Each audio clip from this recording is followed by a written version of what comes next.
if we're coming into this as a partnership, if we've decided this is what we're doing as a partnership, you're going to go to work every day, I'm going to stay at home and work on the Bilyeu enterprises, then whatever money comes in should be 50-50.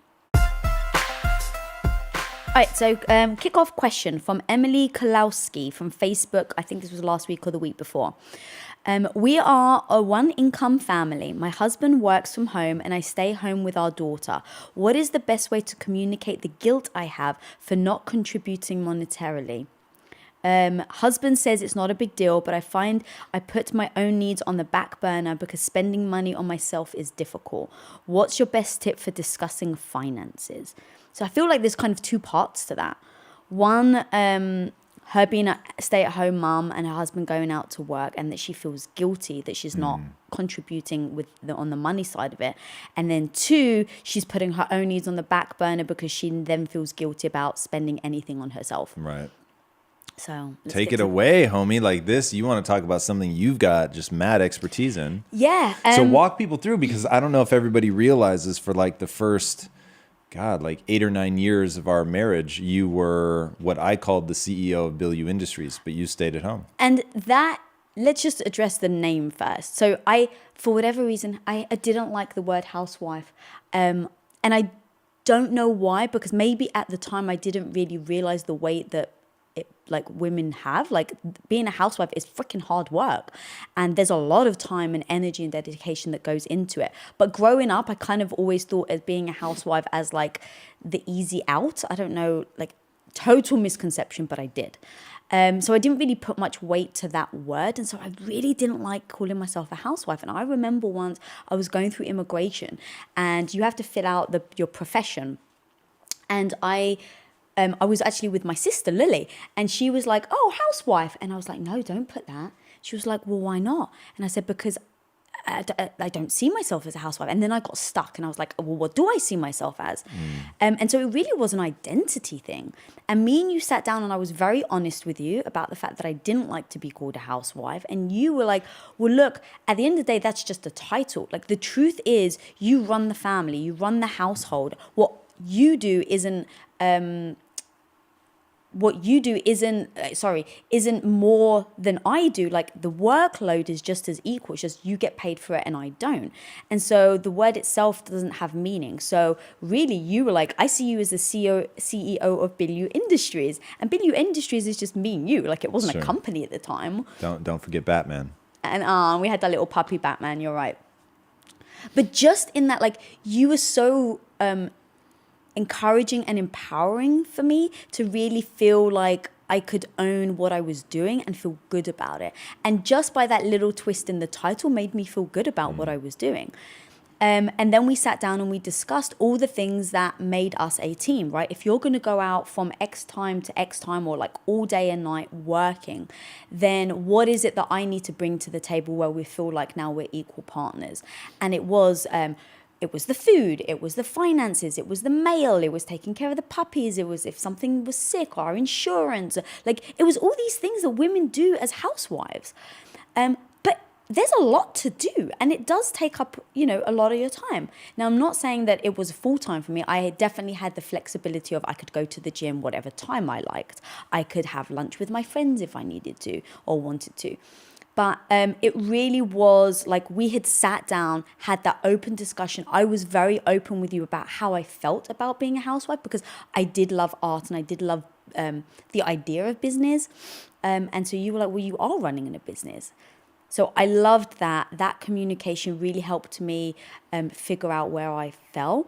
And then on the money side of it, I also struggled with that, because I was like, well, I don't want it to feel like it's your money, right? Because again, that's not fair. If we're coming into this as a partnership, if we've decided this is what we're doing as a partnership, you're going to go to work every day, I'm going to stay at home and work on the Bilyeu enterprises, then whatever money comes in should be 50-50.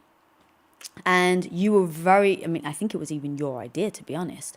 And so we had one bank account where your paycheck would go into that bank account. And then we sat down as a team and we said, all right, how much do we need to put towards our bills, how much do we need to put towards this, how much do we want to save and I think we were a little different on the savings, because I was brought up with like, save every penny that you can, and you were like, but I don't just want to save my way into wealth or stability. Like, I want to make sure that we're using the money in the right way so that we can really have the life that we want. So we had discussed, okay, what percentage of our salary do we feel that we're comfortable in putting in the savings account? And then we had separate bank accounts, and that was our personal.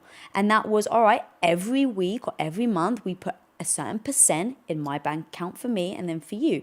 Because I remember the one time, like, before we did this, you even said to me, it was something like a video game. And I was like, $50 for a video game? Like, that's so expensive, babe. Like, we can't afford it.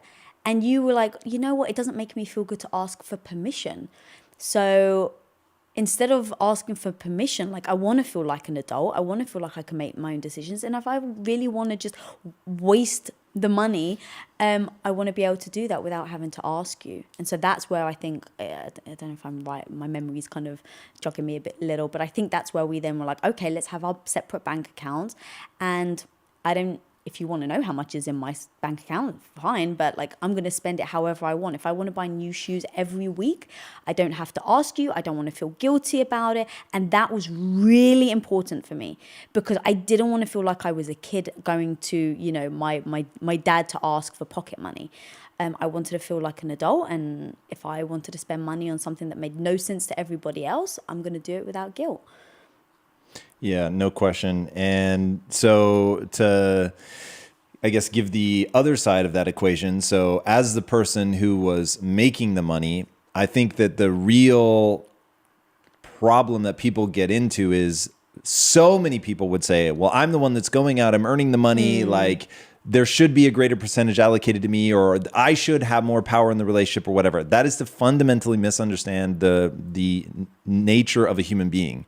So it's like, if I put myself in a position of power that feels great for me, but it disempowers you and it's going to feel terrible for you.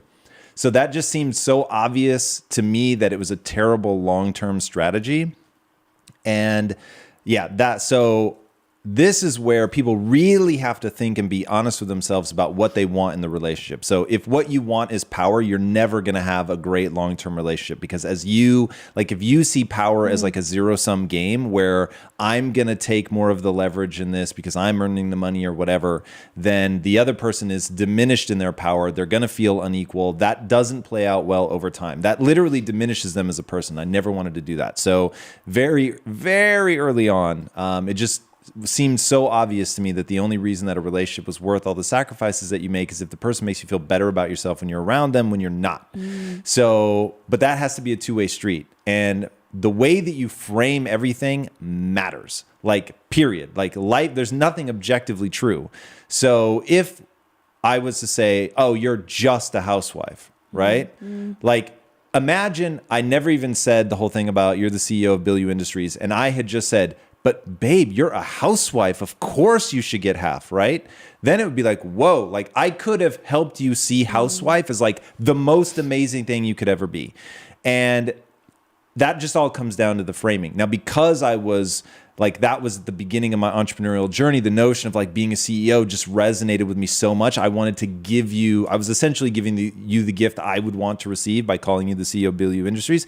But that became the frame with which we both looked at it. So you felt very empowered. I treated you in every way, shape, or form like half that money really was yours.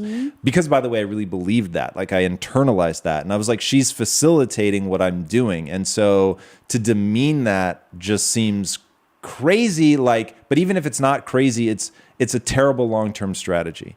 So we've got to feel like equals in the relationship. We both have to facilitate that. So yeah, that just seemed like a no-brainer. So ultimately, her and her husband together, they have to do the work. She's got to immediately stop feeling guilty about spending money on herself. That's a terrible long-term strategy. Also, so it's like, just accept that I get it. I understand why you feel guilty, but that's not going to serve you. So because it's not going to serve you, and for no other reason, set it aside.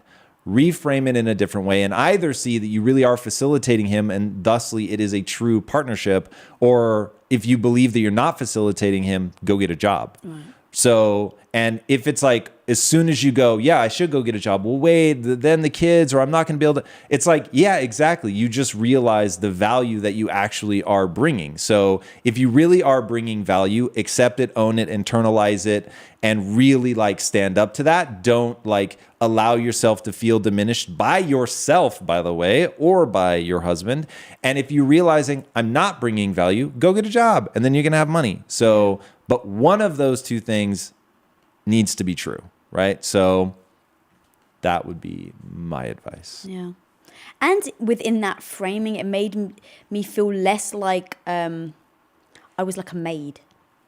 Because we didn't have kids, so it purely was like I was cooking, I was cleaning, I was, doing like chores. But in feeling like we had equal partnership, it was like a responsibility than it was a chore.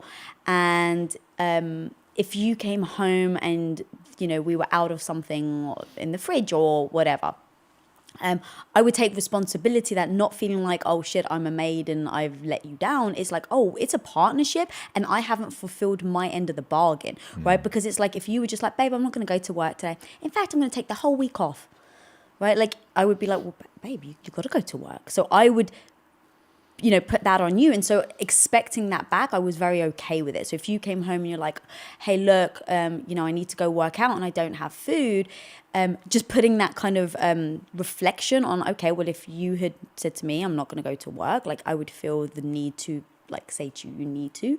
And so for you to do that to me, with that framing of it's a partnership, it didn't make me feel like I was a maid and I was just serving you. Sure. Because as I like to think of myself as an independent woman, I definitely didn't want to feel like I was just serving you.